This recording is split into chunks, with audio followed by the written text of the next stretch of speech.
Hey there, good morning. It's JB Portillo. Surprise, surprise, you get me again. But that's okay, because with me today is my very good friend who's always got a smile on her face, Ginny. Hi, Ginny Vance. How are you? Great, thank you, and Happy New Year. Happy New Year to you. Yes. You know, it's not snowing. I know. But it's still time to grow. Yes, it is. So let it snow, let it grow. Let it snow, yep. So what you are going to help us with today is winter seed sowing, correct? That's correct. All right. So let's give a word or two to our sponsors very quickly, and then we'll get started. Sounds good. All right. So thank you for being here. We really appreciate it, and we want to give a credit and a big thanks to both the Bella Vista Garden Club and the Benton County Master Gardners, because they support our shows, and we really appreciate that. We couldn't do it without them. And in fact, we have been part of the team that is putting together the shows for this next year. Yes. Boy, do we have some fun things. We do. We do have some fun things. It'll be great. Yes. Also, just very quickly, I want to remind everybody that the Bella Vista Garden Club's first meeting this year is Wednesday the 28th. Social starts at 9:30, and it's at the community church, just like always, right? That's correct. And guests are welcome? Yes. All guests right. Visitors are always welcome. All right. So also, and I think you're doing orchids or something, We aren't are. you? Yep. Yeah. Yep. And then, of course, the Benton County Master Gardeners, we don't have a meeting in January. We take a break and we get ready. So our first meeting is February the 3rd. And we are at our new location. It's not that new yet, but it's not where it used to be. It starts at 5:30 for a social.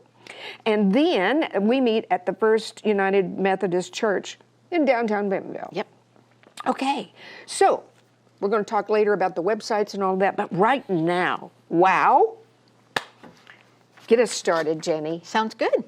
Well, I'm new to winter sowing, and I know winter sowing is very, very easy to do. And so what is winter sowing? You know, winter sowing is where you take seeds and you put them in a mini greenhouse and they grow outside during the winter. A lot of seeds require what they call cold stratification. And nature takes its place when you do this. So who knows what can grow in a pot. You know, there's numerous pots that you can use as long as you've got recyclable material, and that's what winter sowing is. It's very easy to do. You know, so what I think I just heard you say is we can do this outside. We don't have to sit in the basement with grow lights and You things. do not. You can. You can. But this is something kind of new. Well, and it is, well, people have been doing it for a long time. Yeah. But it's new to me. I was always the type of person that liked have instant gratification. I like to see the minute that thing, you know, you put it in the ground and it's blooming. Yes. I wish that worked. Wouldn't it though? So, you know, with winter sowing, you can take seeds and they require, like I said, a cold period, usually 4 to 6 weeks. They take required moisture and cold to make that germinate. And it's so easy because of the fact that you don't need, like you said, the grow lights. You don't need the seed little things that, you know, that you put in on your shelving. You know, who has the space to do that? And it takes time, you know, sit there and make sure it's all watered and all that. I never had time to do that. So winter sowing, you just put it in the pots. So why does it work so well? It's so easy to do, Okay. just very easy to do. So Because nature kind of controls things. nature controls it, and like I said, it's great for beginners. It's very easy as far as it's great to do in the winter. We're all kind of bored. We all want to get our hands in the soil, but we can't. So it's just a good winter project to do. Does it have it's a stronger root system? It does. Yeah, has much. That's part of the benefits of it. And actually, you know, there's certain seeds that are not cold saturation, and so like I said, you've got to find the right seeds and not knowing just exactly what it is. So not everything can be done this way. You're going to show us today what can. Correct. And what you really probably still need the grow lights for, or just be patient. Be patient with it. That's yes, correct. Yes. So Okay. anyway, another thing about the different containers. We've got different containers that you can use, Ziploc bags. You've got containers that you can use, totes. As we see online, but we've got, if you put them in the totes, you've got to make sure that there's holes in there. You can take the simple container as far as the chicken containers, the leftovers that you can get from the roasted chicken that, when Oh, really? a lot of people use those. I've seen people, every week you go in and Walmart or Sam's, you get the roasted chickens. Those containers are perfect. You've got a little container that's this size, and as long as it's got 3 to 4 inches, you put put a hole in the top and put a hole in the bottom for drainage. You can use so many different containers. It's a good way to recycle that stuff instead of putting it all in a landfill. That's somewhere. right. That's right. So what are some good hardy annuals that you can actually grow? What would you start with annuals? So as far as seeds are going, Yes. not everybody knows what type of seeds to use. And That's right. It needs to be a cold stratification process. Right. And if you look at the back of a seed packet, many times you'll see a C, like a germination period in a C, and then in parentheses you'll see like a 30. That's a 30-day window that it needs to have cold saturation. Some of the seeds have it, and some of them don't. But another trigger would be put it in the refrigerator. Yes. A lot of people used to put them in refrigerators to still do do, it. yes. Do you put the seeds in the refrigerator? Yes. That is a cold saturation seed. Yes. So if you're going to do winter sowing, I would suggest starting, like I said, with a hardy annual, like a pansy. Another one that I would recommend would be snapdragon or a larkspur. I know we're going to be showing some slides of a variety of different seeds that you can use. But the main thing is the fact, if you start with a hardy annual, pansies are so easy to grow, very easy to grow. So on our list right here, you can see the cosmos. I started some cosmos from seed last year. And the cosmos that came up, the little pinks and the white ones, the combination ones. Yeah. Oh, they came up so pretty. I bet they did. They really did. They really did. Yeah. So the next thing that I wanted to kind of talk about is the different perennials. Hardy perennials are probably the best to start with first, and then your hardy annuals. I started coneflowers last year. Ooh. And the coneflowers were so easy to grow, and they came up. Milkweed, black-eyed Susan is another one. Coreopsis, foxglove. There's so many different perennials that you can use, and always the native seeds. Yes. We forget the native perennial seeds. Yes. Any native perennial seed they're cold stratification. Of course they are. Naturally, yeah. So it's key, like I said, to start with a seed that you know.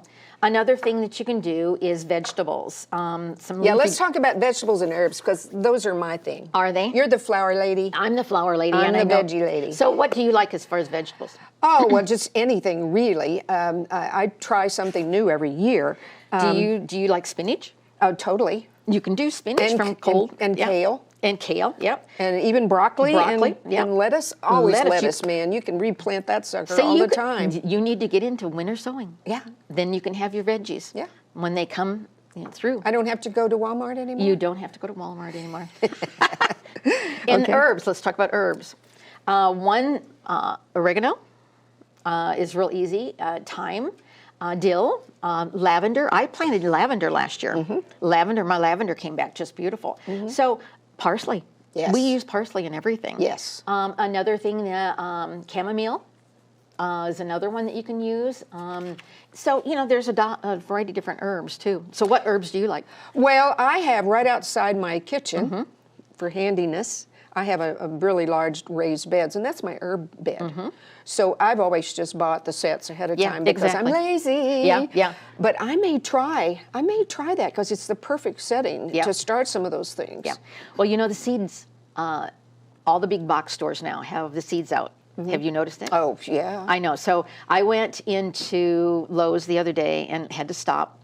and check to see, the different seeds and what they had. And I picked up a variety of different new seeds. So I'm going to try another type of milkweed. I'm going to try a black-eyed Susan this year. I didn't do black-eyed Susan, so we'll try a few different seeds. Man, those things are invasive. They can be. But I love them. Oh, in the right spot. Yeah. Yeah, in the right spot.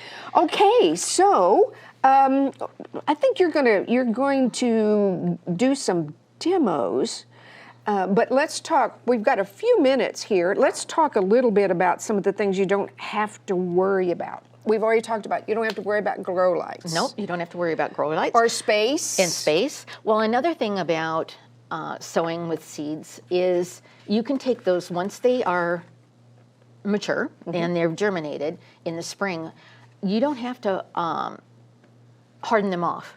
You can plant them right in the ground, which is another benefit. Oh, you're right. Because when you do the grow lights, then you got to do the transitional and all And you got that. to move them from point to point. You do. So, with winter sowing, you need to have a pot, like I said, at least 3 to 4 inches of soil, and we'll talk about that in our demo. But because it starts with a stronger root system, you can take that and put that directly in the ground. And that way you don't need to worry about hardening it off in the spring. Okay. So that's one benefit. Well, let's take a quick little early break here, so then we'll get right into the demos. Sounds Will good. that work for you? Yes, it will. All right, we'll be right back. Okay, we're back. You know what? We're going to have Ginny now begin to do some demonstrations because words are words are words. Ginny, you ready? I am. All right, well, I'm going to turn it over to you and you just start demoing. Sounds good. What supplies do you need? All right, so the supplies that I need to have a jug or a container, all right? You need potting soil, not ground soil. You need water. You need some type of a tape to tape your container up. You need to also, once you do your container, you need to make sure you poke holes in the bottom with a screwdriver, a drill, or whatever. You need to be able to, like with mine, with the milk jugs, you have to be able to cut off the top part of this. Make sure you leave at least 4 inches. And then you need to have a waterproof labeling pen, and that's real key. So you need to label, because a lot of times if you don't have a waterproof pen, you don't know what you've grown. Another thing is key is once you have your seeds inside, I have tags. Put your tag inside because you'll lose track of what's in there. So that's real key. And seeds, you need seeds. Oh, yes. I've got my coneflower seeds, Okay. And then, like I said, I had bought some new seeds this year, the Malva seeds, Malva, lupine that I'm going to try to grow this year, and another type of lavender. Okay. Okay. So what do you do? What do you do first? So first thing what you need to do is put soil into your pot. You need to make sure that your potting soil is good soil. And here again, don't get moisture control soil. Get the regular potting soil. Get a good mix in there. And you're going to want to put it in here because we're going to play in the dirt. This is the first time I've been playing in the dirt this year. Well, no wonder you're smiling so big. Yes, like I said, everybody needs to. As a kid, I used to play in the dirt and make mud pies. So this is always kind of fun. You make mud pies with the dirt. So you fill it all the way up. Like I said, it needs to be 3 to 4 inches of dirt. Whoop, I'm getting dirt all over the place, but making your sit. Why not moisture controlled? It needs to be able to be so that it holds the moisture, but it needs to be able to not a lot of moisture, put it that way. It needs to, the moisture control is way too much. Okay. It will damage the seed. Gotcha. So it needs to be a little moisture, but not a lot. Okay. So, all right, so I've got, if you see, this filled up. What is that, about at least 3 to 4 inches deep? Yeah. 3 to 4 inches deep. Okay. I leave a little room because what we're going to do is put the seeds in there, and then we're going to fill it back up a little bit on top, about 1/4 inch on top. Okay. So you need to leave a little room. So what I'm going to do is just saturate this with water a little bit. And they say let it drain a little bit. So I'm going to, here again, I'm not going to put my gloves on. I'm going to get my hands dirty, folks. So what I do is just kind of, it can't be. You're making mud pies. I'm making mud pies, So making sure, they always say to get the moisture so it comes out the bottom, is what they say. A little bit, get a little bit more in there. And it can't, like I said, you just need a little moisture. And stir it up. I used to make my brothers eat the mud pies. Did you do that? No, I used to throw them. Oh, okay. I used to throw them at my brother. Okay. So anyway, I've got my container filled with the soil. So next is the fun part. So the cone, depending on the seeds, the coneflower seeds in here, there's probably, gosh, maybe 50 in here. So what you want to do, you want to maybe put 8 in here is at the max. You don't want to put a lot.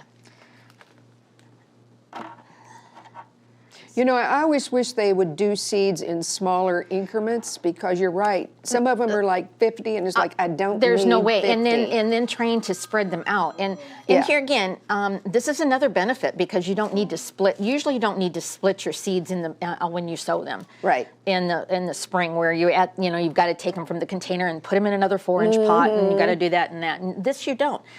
So she is ready to go and I'm just going to go ahead and fill it back up with a little bit more seed. Or a little bit more soil, I should say, not seed. All right. Then I'm going to spray the top of this.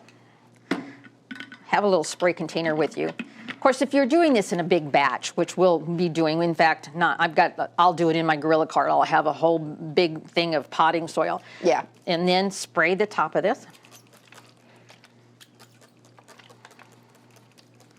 Okay. Put my marker, make sure you mark your jug or your container, put your little marker. And you don't need a plant tag or whatever you can use, but make sure that you have something that you're able to recognize it. All right, so what we're gonna do is seal her up. I like to use waterproof tape.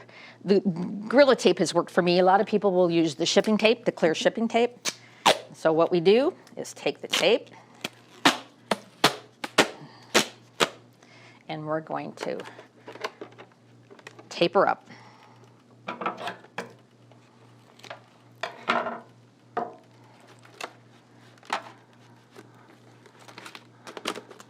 And it doesn't have to be perfect. Don't worry about it. As long as it's pretty well sealed. A lot of people have to be perfect. You don't have to, if it's, the cut doesn't have to be perfect. The main thing is it's sealing your moisture in like a terrarium. Yes. The main thing. Oop, I just lost my tape. That's all right. You get the gist. So tape her up. And guess what? She's ready to go outside. Ooh. You put her outside, and you don't have to babysit it, do you? You don't have to babysit it. You put them outside in rows, however you want to do it, in the sun. And during the season, it needs to be at least 50 degrees or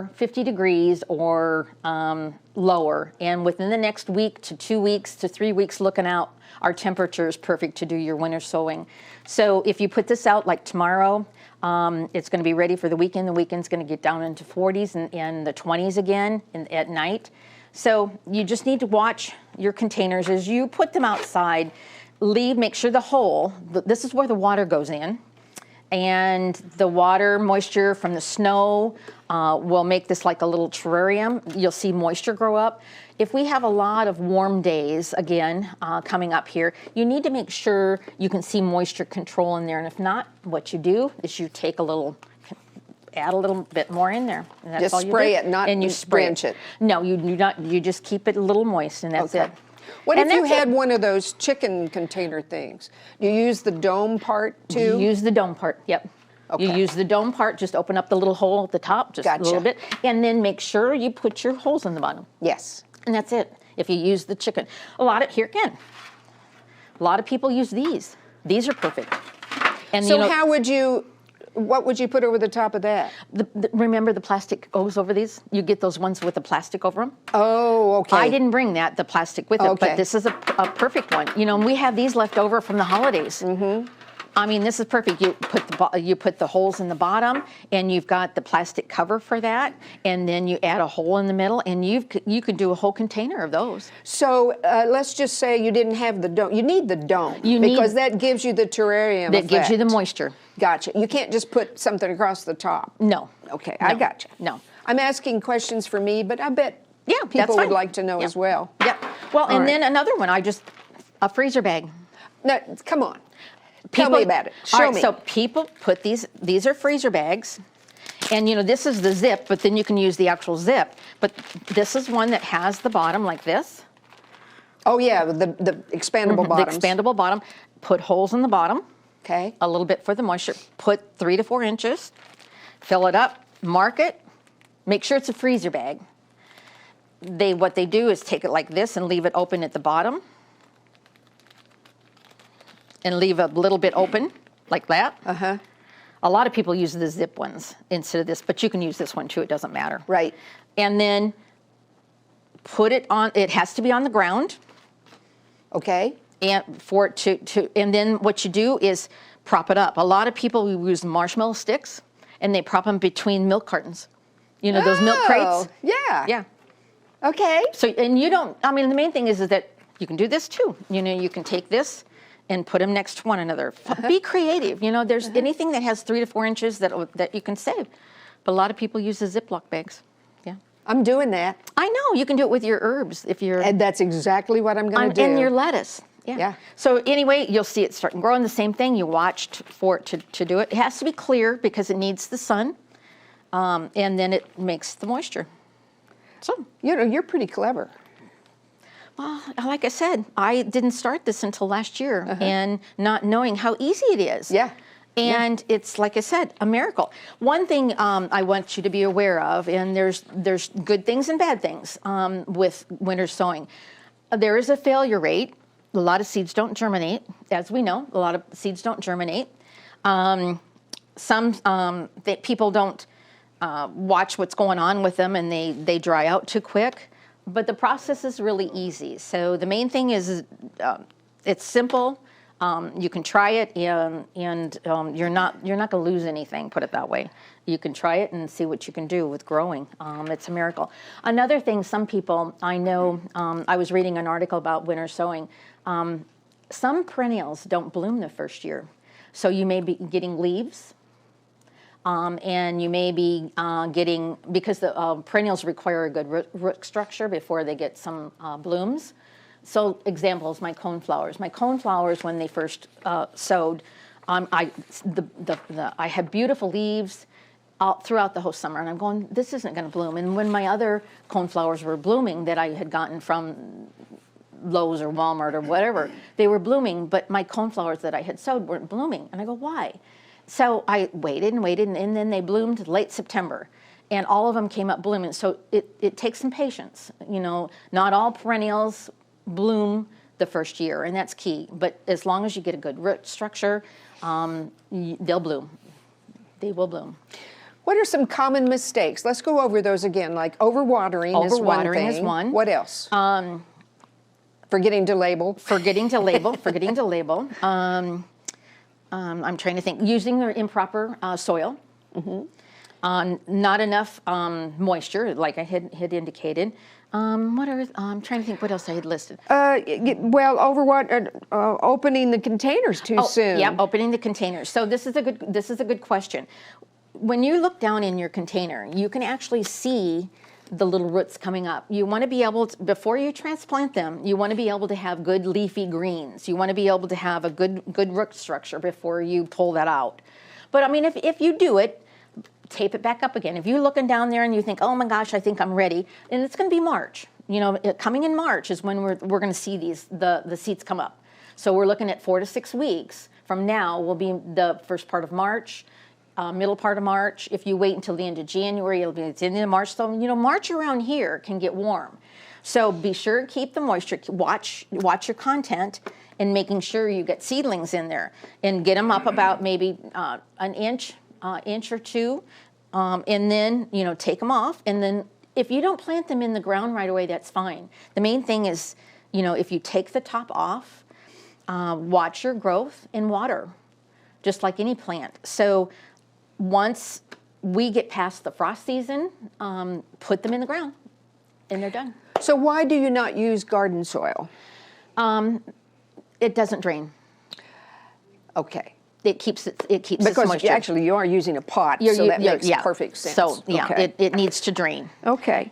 And then, okay. And then don't forget those drainage. The drainage holes is key. That's important. Yeah. Well, and then, like I said, make sure you get adequate drain. Don't put 1 or 2. Put at least 10. Make sure you have, like if you're using this, I would put drainage holes probably every 2 inches. I'd make drainage holes, a lot. Make sure you have good drainage hole. And that's why they say when you go in and put the potting soil in, when you put the water in it, in the very beginning to get your moisture build up on your soil, let the water flow through the bottom so that you've got enough soil in the bottom, or moisture in the bottom in the soil, so that you get it in there. So could I use, I don't buy a gallon of milk because it would spoil at my house, but I usually buy the quart size. Is that too small? No. To use that, to come sit by me, Yeah. and let's talk about, a lot of us are intimidated by, like, this is going to fail, I'm not going to do it. What's the most important lesson you learn about failure? The most important that I've learned is it's okay. You learn from your failures. You do. And I've gardened for many, many years, and my mother wasn't a gardener. No? My grandmother was not a gardener. And when I started out, I had no idea at all what a perennial or an annual was. And I used to buy 10-cent plants like this and grow them, and oh my gosh, it blooms. Oh my gosh, it comes back. And what is that? I had no idea at all what a perennial was when it comes back every year. That's how I learned from failures. And a lot of them die. I had no idea. I didn't look at my spacing. I didn't look at, the grow times, whether there was shade or sunny. So you learn from your failures every day. You certainly do. And Hey, growing, you do. You brought some really cool magazines today. I did. Let's talk about things like that. Sounds good. So everybody, like I said, is looking at the seeds to buy, and I wanted to share with you some beautiful seed catalogs that are free. One that I love to get every year is Baker Seeds. That is a good one. Let's Baker hold it Creek. really still Yep. so they can actually see it. There you go. That's a great one. Yes, it is. And if you look into this, right now, the catalog is beautiful. They've got the variety of different plants, beautiful displays of all their plants, and it's a free catalog. So Baker Creek Heirloom Seeds is in Missouri, and go to their website and get their catalog because it's free every year, and it's so fun to look at. That's right. And then another one I love every year is the Missouri Wildflower Nursery in Missouri. Yes. And this is a native plant grower, and this catalog is one of the best because you can look at the different plants, and here again, they're all cataloged and looking at the different plants. Is that in Jefferson City? I think It is. It is. I go up there once a year. Yeah. Oh, do you? Well, I grew up in the center of Missouri, so I go up and visit my friends there, and Becky and I always go over to this place. I want to go with you Okay. sometime. I would love that. Oh, it's fabulous. They say this is they've got demonstrations up there do. and their gardens are just huge, aren't they? And they're gorgeous. I know. Yeah. Yes. We'll put So- you on the travel. You may have to go and drink beer with us or something. Count me and I'll be right in there. All right. Hey, you know what? This is so much fun. Before we wrap up, we just have about another minute. Let's talk about the websites for the Bella Vista Garden Club. Sounds good. What is it? So we have a website called bellavistagardenclub.com where we have what we call club news, and go to our website to visit because all of our current events are there, and all of our fun activities we normally post out on the website. Another thing we have is the social media website, Facebook page. Facebook. So be sure and visit our Facebook page. I'm the administrator, so I always try to keep it active. Yes. And engaging. So that's the main thing. And it is, by the way. Thank you. And the Master Gardeners, of Yes. course, also have, it's actually much associated with the University of Arkansas. So there's so many things you can learn by going there. You can. To the website, just join us. Well, join us. And so much about the Master Gardeners through the Arkansas, University of Arkansas Horticultural Department. They've got so many different links out there that you can link into, and like what you do in January and so forth. So be sure and look that out. So, spring starts now. Yes, it does. Doesn't it? That does. I'm going to go buy herb seeds. Yep. All right? All right, and get some soil and get your hands dirty. your hands dirty. Okay. Hey, Ginny, thank you. This is so much fun. I appreciate you, and I can't wait. We might have to have you come back when you get some of these things going and put them up here for Sounds whatever good. show's going on. Sounds good. Bye, everybody. We appreciate you being here today, and we will see you next month with The Garden Show. How was it? Excellent. Okay.